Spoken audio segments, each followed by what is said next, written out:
Bentar. Pencet. Dah.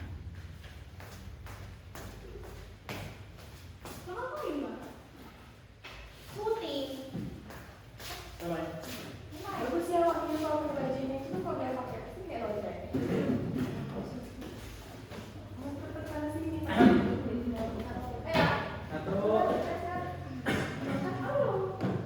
Ini gua pakai ya. Benar loh. 1, 2, 3. Selamat pagi anak-anak. Pagi, Pak. Oke, bagaimana kabar kalian pada pagi hari ini? Baik, Pak. Bapak, kabarnya gimana, Pak? Puji Tuhan, Bapak kabarnya baik juga. Apakah kalian siap untuk belajar pada pagi hari ini? Siap. Oke, kalau siap, sebelum kita memulai pembelajaran, agar pembelajaran kita pada pagi hari ini berjalan dengan lancar dan kita mendapatkan berkat dari pembelajaran kita, silakan kepada ketua kelas Agnes dipimpin dalam doa. Baik, teman-teman, sebelum memulai pembelajaran pada hari ini, marilah kita berdoa menurut agama dan kepercayaan kita masing-masing. Berdoa dimulai. Berdoa selesai. Baik, terima kasih Agnes.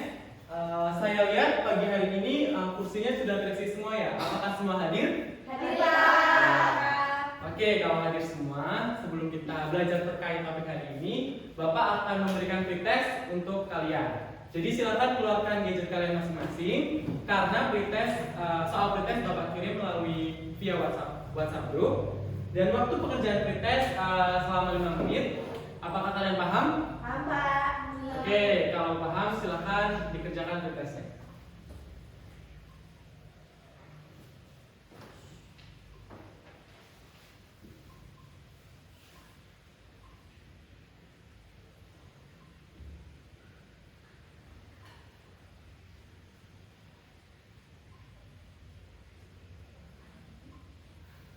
Oke, waktunya tinggal 1 menit ya anak-anak. Oke Pak, ini Pak sabar. Disapit ya Pak? Ya. Baik, waktunya sudah selesai. Silakan kalian masukkan handphone kalian ke dalam tas kembali. Sekarang Bapak punya sesuatu untuk kalian. Tada! Oke, saya ingin bertanya, ada yang tahu gambar apa yang sedang Bapak pegang? Ya, Pak. Oke, Jessica. Itu gambar orang sakit, Pak. Gambar orang sakit. Terus kenapa kamu bisa mendefinisikan gambar ini sebagai orang sakit? Karena di gambar itu orangnya hidungnya merah. Ya. Terus di mulutnya ada termometer, Pak. Hidungnya merah dan ada termometer ya.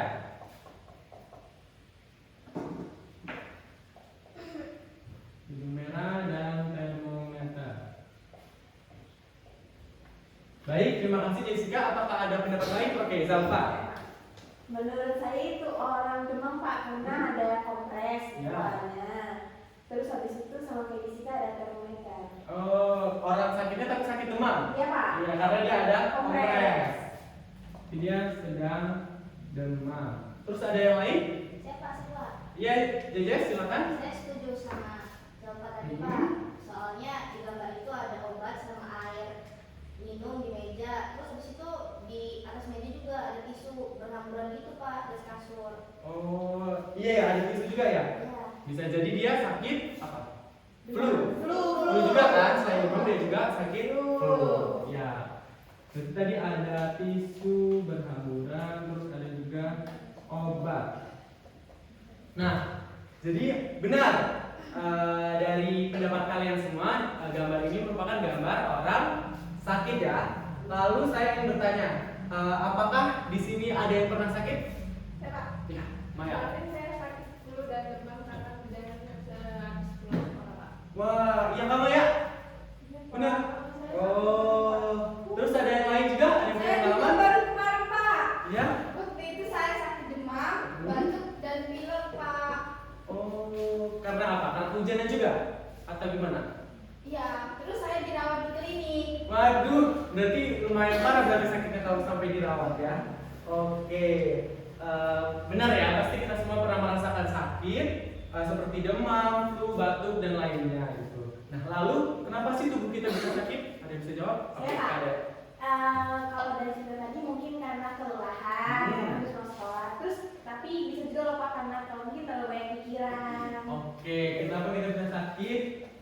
satu tadi kita kelelahan ya. Lalu ada juga banyak Pikiran. iya. Selain itu ada yang punya pendapat lain? Saya Pak, Oke, Agnes. kalau waktu itu saya pernah ketularan sama teman kos saya Pak. Terus juga ada pengaruh daya tubuh tahan tubuh kita itu berbeda-beda. Oke, ada yang karena tertular juga ya. Iya. Terus juga ada yang daya tahan Tubuh. tubuhnya. Pak, Oh, tapi iya, Pak, iya siapa? saya waktu itu pernah sakit, tapi adik saya itu nggak sakit Pak di rumah, padahal kan kita satu rumah. Kenapa si adik saya itu nggak sakit Pak, padahal saya disakitin juga gitu. Wah, bagus banget pertanyaan Zalfa. Apakah ada yang bisa jawab? Bantu jawab pertanyaan Zalfa? Saya Pak, Oh, iya, Agnes, silakan. kalau menurut saya kenapa teman kos Zalfa ini tidak tertular karena setiap kita itu punya daya tahan tubuh yang berbeda-beda. Kan itu tadi ngomongin adik kan anak SMP. Kan SMP kan? Adik Ya. ya Pak. Oke, Kak. Berarti dari Zalfa nanya. Pak, saya izin bertanya Pak. Iya, Zalfa? Pertanyaan apa? Dari jawabannya si Agnes tadi itu beda Pak sama saya, karena waktu itu saya pernah sakit juga, tapi adik saya yang satu rumah sama saya itu gak ketularan. Nah itu kenapa Pak? Wih, bagus banget pertanyaan dari Zalfa. Ada teman-teman yang lain ada yang bisa bantu jawab nggak pertanyaan Zalfa? Ya Pak, Oke, Agnes, kalau menurut silakan. saya dari pendapat Zalfa, adanya Zalfa ini punya daya tahan tubuh yang berbeda-beda. Oke, jadi daya tahan tubuh setiap orang itu beda-beda ya. Jadi ada yang daya tahan tubuhnya kuat, jadi sehingga dia tidak mudah terserang penyakit. Jadi meskipun kita di dalam satu ruangan ataupun satu keluarga, apabila salah satu anggota keluarga kita sakit, belum tentu kita juga bisa tertular sakit tersebut gitu, karena kita memiliki daya tahan tubuh yang berbeda. Nah, lalu bagaimana sih cara kita untuk menjaga daya tahan tubuh kita? Ada yang bisa menjawab? Oke, Jessica. Jadi kita dapat melakukan pola hidup sehat Pak. Contohnya seperti makan makanan yang sehat dan bergizi, rajin olahraga, minum vitamin juga Pak. Oke, jadi banyak banget ya caranya. Yang pasti kita harus menjaga pola makan, kayak makan makanan bergizi yang banyak karbohidrat, protein, dan rajin olahraga. Harus sering-sering ya, bisa. Tidur yang cukup Pak. Betul banget, jangan sering begadang. Oh iya, minum air putih juga. Jadi banyak cara yang kita lakukan untuk menjaga daya tahan tubuh. Nah, dari diskusi singkat kita tadi, dari yang gambar yang Bapak berikan, ada yang bisa jawab nggak? Topik hari ini kita akan belajar terkait apa? Saya Pak. Oke, Zalfa. Kita mau belajar sistem imun. Ya, betul sekali. Pada pagi hari ini kita akan belajar materi terkait sistem imun. Udah ya. Sistem imun. Oh. Jangan ditebak buruan. Oke, pada topik pagi hari ini yang terkait sistem imun, kita akan mencapai 3 tujuan pembelajaran. Yang pertama yaitu kita dapat menjelaskan fungsi dari sistem pertahanan tubuh, lalu kita dapat menjelaskan terkait hubungan antara antigen dan antibodi pada sistem imun, dan menjelaskan mekanisme sistem pertahanan tubuh kita. Nah, harapannya dari pembelajaran kita pada pagi hari ini, kita dapat menjaga kesehatan kita dan dapat mensyukuri berkat Tuhan atas kesehatan yang diberikan kepada kita. Mengerti? Mengerti. Oke, kalau mengerti, sekarang Bapak akan membagi kalian ke dalam 2 kelompok sesuai dengan kelompok yang sudah Bapak bentuk kemarin ya. Jadi ada kelompok 1 dan kelompok 2. Yang kelompok 1 siapa? Oke, ada Maya, Wahyu, dan Jessica. Untuk kelompok 2 ada Zalfa, Jedes, dan Agnes. Bapak akan memberikan LKPD untuk kelompok 1 dan untuk kelompok 2. Silakan kalian cermati terlebih dahulu LKPD yang ada. Dan apabila ada pertanyaan terkait LKPD, silakan kalian angkat tangan.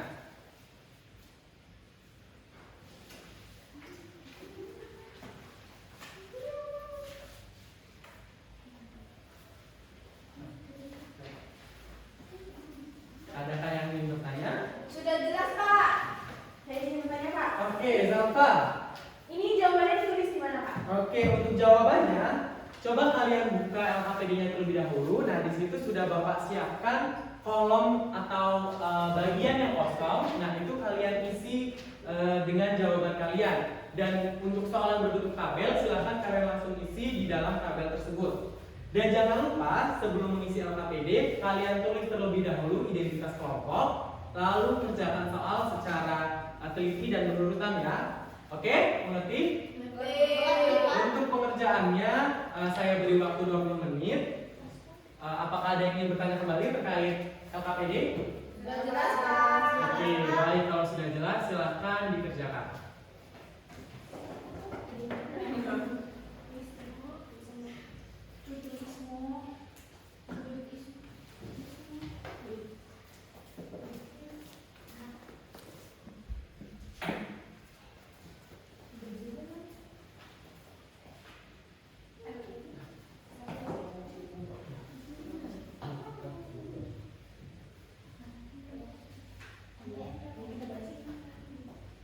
Dan ini bisa masalah nanti isinya selesai. Ini kan harus ada urusan komen ini. Terus nanti ini pokoknya isinya silakan bisa ya. Silakan. Ini terus nanti kalau dua udah nanti kalau dua ada kelompok satu dari yang pokoknya baca sebentar aja.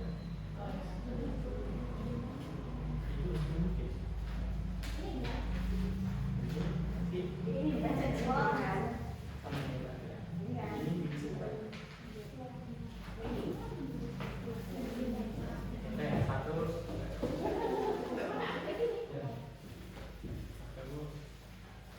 Apakah sudah selesai untuk mengerjakan LKPD-nya?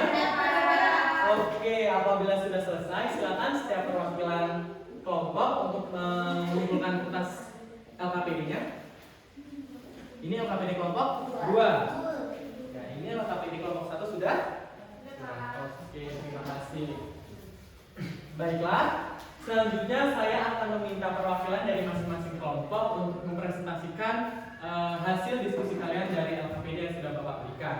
Untuk kesempatan pertama akan saya berikan kepada kelompok 2. Silakan kelompok 2 perwakilannya. Silakan Bapak. Yang ini ya Pak. Ya, betul. Jadi hal penting dari kutipan berita tersebut adalah pemerintah Indonesia menetapkan aturan pembatasan COVID-19 termasuk penggunaan tes rapid antigen dan tes swab PCR. Yang kedua, tujuan tes rapid antigen adalah untuk screening dan mengetahui apakah seseorang terinfeksi COVID-19. Sementara tes swab PCR lebih spesifik dan digunakan untuk menentukan positif atau tidaknya seseorang setelah kontak erat. Kemudian, tes PCR dianggap sebagai gold standard karena memiliki akurasi lebih tinggi daripada tes rapid antigen. Dan terakhir, akurasi tes PCR dapat mencapai 90%, sedangkan tes rapid antigen memiliki kemungkinan kurang efektif sebesar 10-15%. Kemudian rumusan masalahnya, apakah terdapat perbedaan dalam sensitivitas dan akurasi antara tes rapid antigen dan tes swab PCR dalam mendeteksi COVID-19? Bagaimana pendapat kedua tes tersebut dalam konteks pencegahan penyebaran virus di Indonesia, mengingat perbedaan tujuan dan akurasi di antara keduanya? Untuk jawabannya, terdapat perbedaan dalam sensitivitas dan akurasi antara tes rapid antigen dan tes swab PCR dalam mendeteksi COVID-19. Tes rapid antigen memiliki sensitivitas yang cenderung lebih rendah dari kemungkinan kurang efektif sebesar 10-15%. Sementara PCR memiliki akurasi yang lebih tinggi dan dianggap sebagai gold standard dengan akurasi mencapai 95%. Kemudian yang ini juga Pak? Iya, betul. Yang pertama, jawabannya tes swab antigen memiliki sensitivitas yang cenderung lebih rendah dibanding dengan tes PCR. Sensitivitas yang rendah berarti ada kemungkinan tes ini gagal mendeteksi infeksi virus pada beberapa kasus yang sebenarnya positif. Kemudian pada PCR memiliki sensitivitas yang tinggi sehingga mampu mendeteksi keberadaan virus dalam sampel dengan tingkat keakuratan yang tinggi. Tes PCR juga memiliki spesifisitas yang tinggi yang berarti kemungkinan hasil positif dari tes ini akurat dalam menunjukkan keberadaan infeksi COVID-19. Kemudian yang kedua, saat terjadi infeksi virus memasuki tubuh dan mulai bereplikasi, memicu sistem kekebalan tubuh untuk merespon dengan memproduksi antibodi spesifik untuk melawan antigen virus tersebut. Kemudian antibodi ini akan bergabung dengan antigen virus, membentuk kompleks antigen antibodi yang dapat dideteksi melalui berbagai metode tes seperti tes serologi. Kemudian yang ketiga, bagaimana cara antibodi dapat membunuh bibit penyakit? Yang pertama itu neutralisasi, yang kedua opsonasi, yang ketiga aktivitas sistem komplement. Kemudian selanjutnya akan dilanjutkan oleh Jessica. Baik, kepada Jessica, silakan.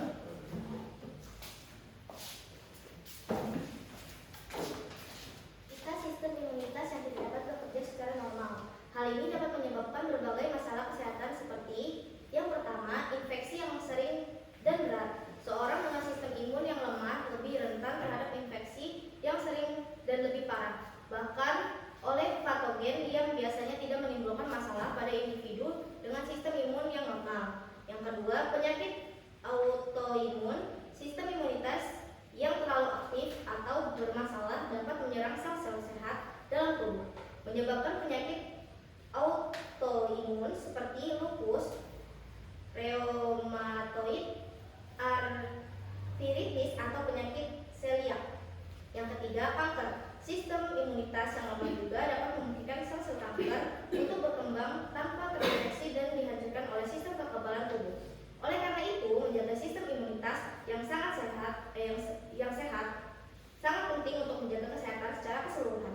Ini melibatkan gaya hidup sehat seperti makanan-makanan bergizi, berolahraga secara teratur, cukup istirahat, mengelola stres, dan menghindari kebiasaan merokok dan mengkonsumsi alkohol yang berlebihan. Terima kasih, Pak. Baik, terima kasih Jejes.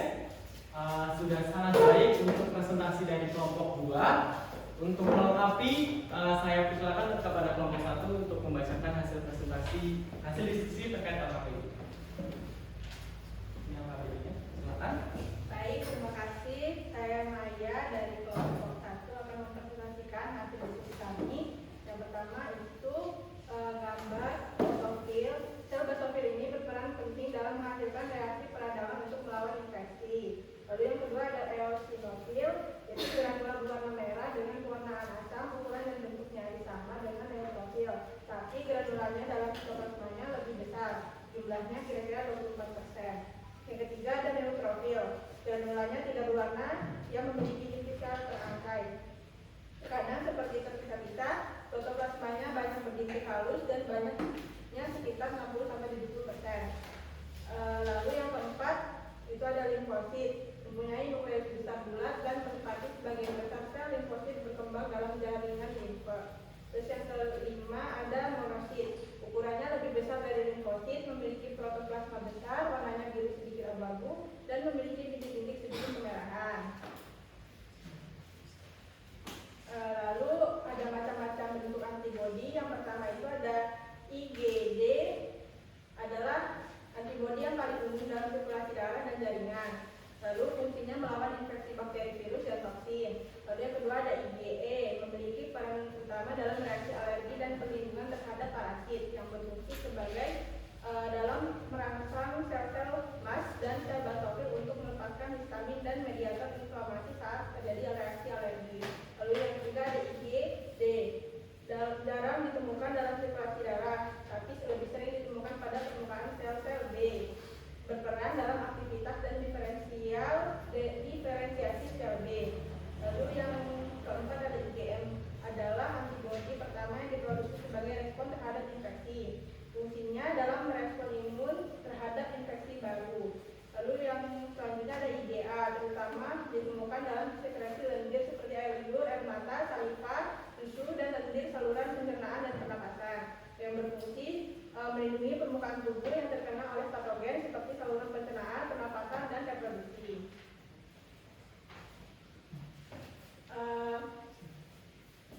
Menjawab pertanyaan yang pertama itu, apakah jenis pertahanan tubuh yang pertama kali merespon adanya antigen pada tubuh Arif? Jadi pertahanan tubuh yang pertama kali merespon adanya antigen itu sistem imun non spesifik atau sistem imun bawaan.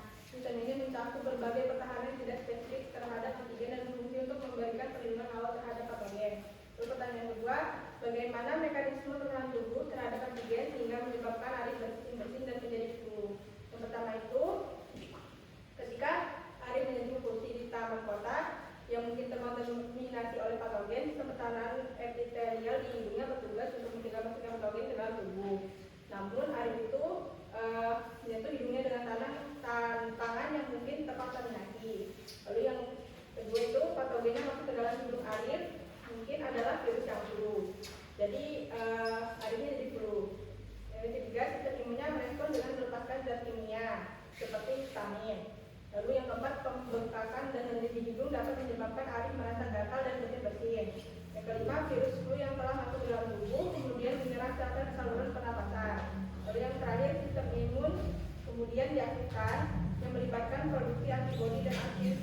bisa tergabung untuk melawan antigen.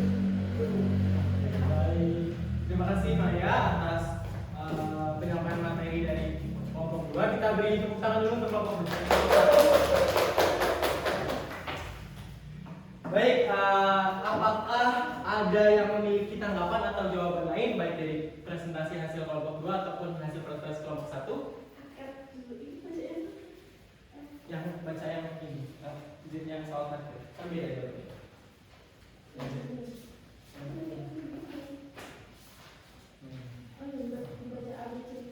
apa itu? Apa itu?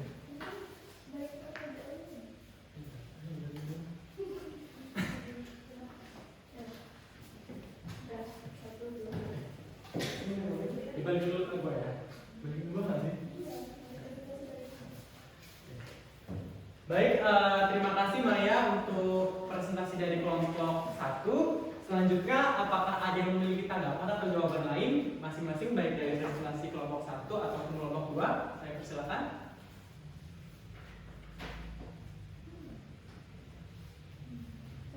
Oke, iya, Agnes gimana?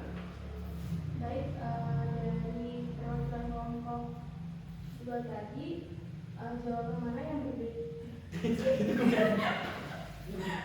Ya ini kami memiliki sedikit perbedaan. Lagi. Selama ini dia pada kita Dia. Kita ya, terus ya, Oke, terus dia kok maju? Iya, nanti baca gitu. kenapa nggak di sini aja? Iya. Ya kan aku pilih ini gua. Maju ngambil. Iya. Jadi maju dulu. Oke, baik, terima kasih Maya. Hasil dari presentasi kelompok 1. Selanjutnya, apakah ada tanggapan atau jawaban lain dari masing-masing kelompok, baik dari hasil presentasi kelompok 1 maupun kelompok 2? Saya Pak. Iya, Agnes.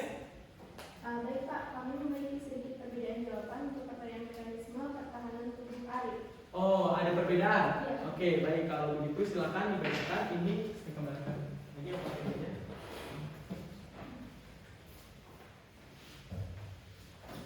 Baik, di sini saya akan menambahkan sedikit jawabannya. Jadi, jenis pertahanan tubuh yang pertama kali merespon adanya antigen pada tubuh Arif adalah sistem imun non-spesifik atau sistem imun bawaan. Dan salah satu komponen utama dari sistem ini adalah pertahanan epitelial seperti selaput lendir di hidung yang bertugas untuk mencegah masuknya patogen ke dalam tubuh.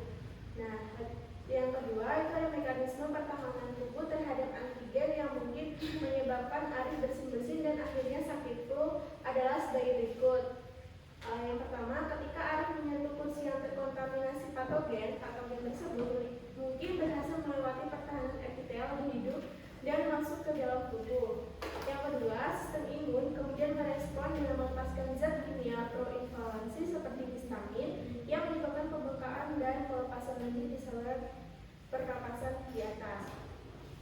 Yang ketiga, pembengkakan dan pelepasan lendir ini dapat menyebabkan Arif merasa gatal di hidungnya dan menyebabkan bersin-bersin sebagai mekanisme tubuh membersihkan jalan napas dari patogen. Baik, sekian tambahan dari saya. Terima kasih Pak. Oke, baik, terima kasih Agnes. Kita beri aplaus untuk Agnes yang sudah memberikan satu jawaban dari soal nomor 3. Apakah ada yang ingin memberikan tanggapan lagi?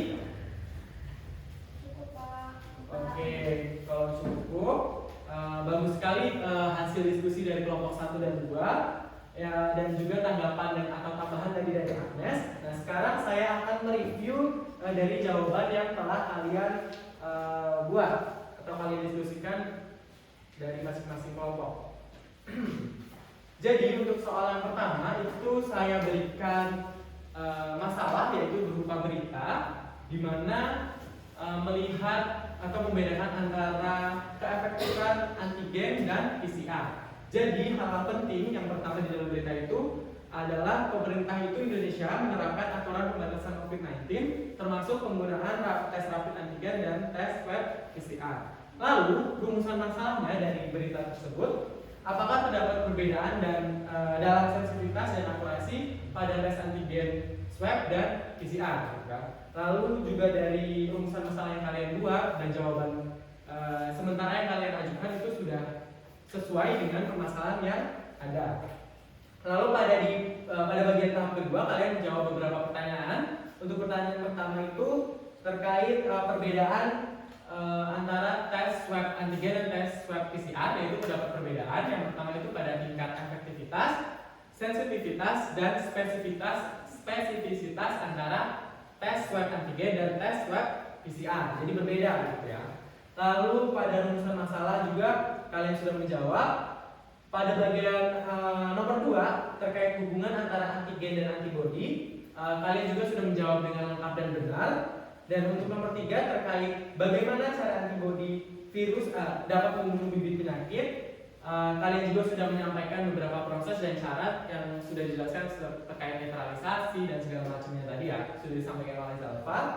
Dan untuk yang nomor 4, seberapa pentingkah sistem imun bagi tubuh dan bagaimana jika sistem imun tidak dapat bekerja secara normal, yaitu juga kalian sudah memaparkan atau kalian menuliskan hasil diskusi kalian dengan baik. Meskipun jawabannya hampir berbeda, tapi itu rata-rata jawabannya sama gitu, hasil akhirnya itu sama.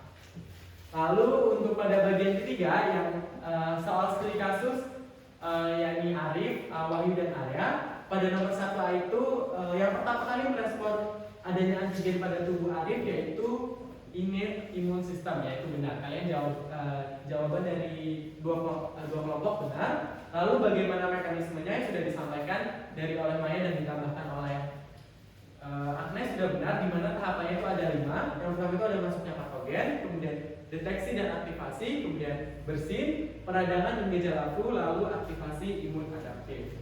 Nah, pada jawaban kelompok 1 tadi kurang ya mekanismenya, maka ditambahkan oleh Agnes. Baik, itu tadi pembahasan serta tambahan dari saya terkait LKPD yang telah saya berikan dan kalian kerjakan. Lalu apakah ada yang bertanya sampai saat ini terkait materi ini? Saya, Pak. Ya, Jessica silakan. Jadi pertanyaannya, apa yang terjadi jika tubuh kita tidak memiliki sistem pertahanan? Oke, terima kasih Jessica atas pertanyaan. Apakah ada yang bisa menjawab? Maya? Jadi tanpa sistem imun itu, tubuh akan rentan terkena serangan kuman, parasit, atau virus. Dapat berperan melawan serangan berbagai jenis patogen, sehingga tubuh kita juga tetap berada dalam kondisi sehat. Ya, betul banget Maya. Jadi kalau tubuh kita Itu sampai virus doang.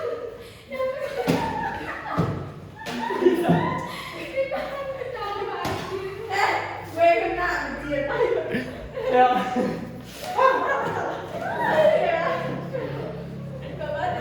Satu. Baik, itu tadi pembahasan dan tambahan dari saya terkait LKPD yang telah kalian kerjakan.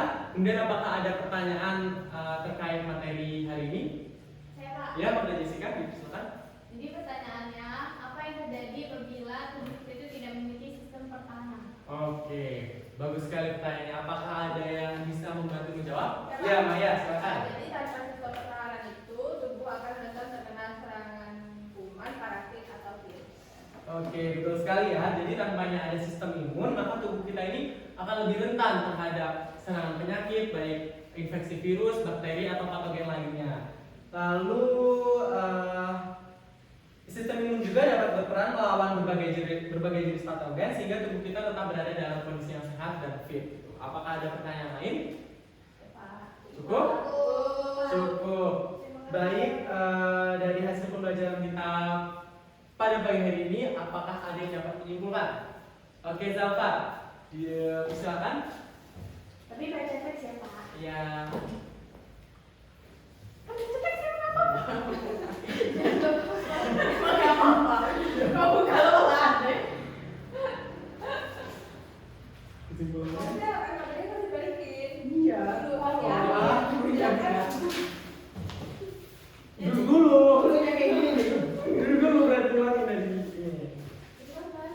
Ya, dari kesimpulan. Lo baca kesimpulannya sesuai lo aja ya. Gimana? Soalnya di sini lo harus kesimpulan. Enggak.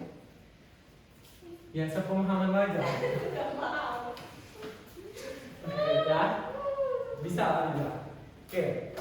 Baik, dari hasil diskusi dan pembelajaran kita pagi hari ini. Apakah ada yang bisa menyimpulkan terkait materi ini? Oke, kepada Zalfa dipersilakan. Ini yang apa ini?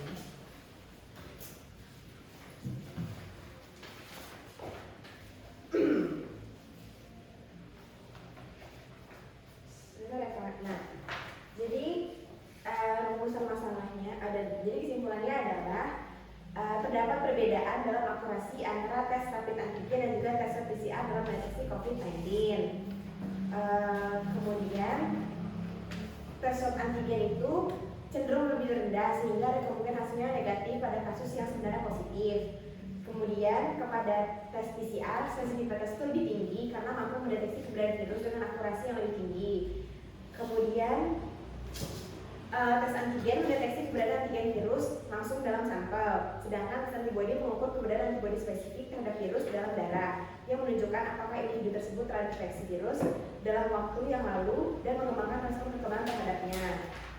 Kemudian sistem imunitas sangat penting dikarenakan yang pertama dapat menahan infeksi, mengenali dan menghancurkan sel tidak sehat, dan terakhir pemulihan dan juga penyembuhan karena sistem imunitas ini membantu dalam proses penyembuhan luka dan juga pemulihan tubuh setelah sakit.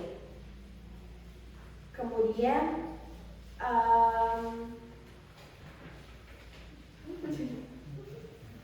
ini bacanya ada di dalam kemudian terdapat 5 jenis sel, yang pertama basofil, eosinofil, neutrofil, limfosit, dan juga monosit. Sedangkan antibodi itu ada yang IgG, IgE, IgD, IgM, dan juga IgA. Cukup, Pak. Baik, terima kasih Zalfa sudah menyampaikan kesimpulan pembelajaran kita pada pagi hari ini. Sekarang Bapak akan memberikan post-test terkait materi kita pada pagi hari ini. Silakan keluarkan kembali gadget kalian karena soal akan Bapak kirimkan melalui via WhatsApp group. Waktu pekerjaannya sama seperti post-test tadi, 5 menit dan dimulai dari sekarang. Silakan dikerjakan.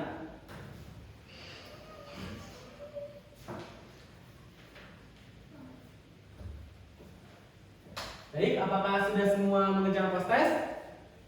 Bentar, Pak. Sudah, Pak. Sudah, sekarang silakan kalian masukkan kembali gadgetnya. Selesai sudah pembelajaran kita pada pagi hari ini. Kiranya pembelajaran hari ini dapat bermanfaat bagi kita semua. Lalu untuk pekan depan kita akan belajar terkait topik baru dan Bapak harap kita semua dapat lebih semangat dan lebih siap untuk mengikuti pembelajaran pada pekan depan gitu. Oke? Dapat dipahami? Apakah ada pertanyaan kembali? Oke, apabila cukup, mungkin cukup sekian dari Bapak. Bapak akhiri, selamat pagi dan terima kasih.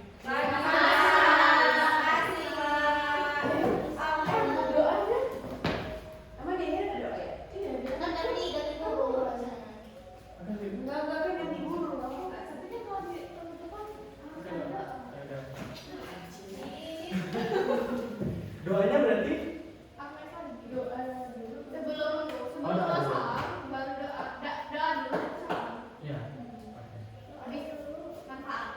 Oke. Baik, selesai sudah pembelajaran kita pada pagi hari ini. Kiranya pembelajaran kita pada pagi hari ini dapat bermanfaat bagi kita semua. Lalu untuk pekan depan kita akan mempelajari terkait topik baru dan harapan Bapak kita semua dapat lebih semangat dan lebih siap lagi untuk belajar terkait topik baru pada pekan depan. Oke, dapat dipahami? Oke, baik, sebelum kita pulang, silakan ketua kelas dapat memimpin doa.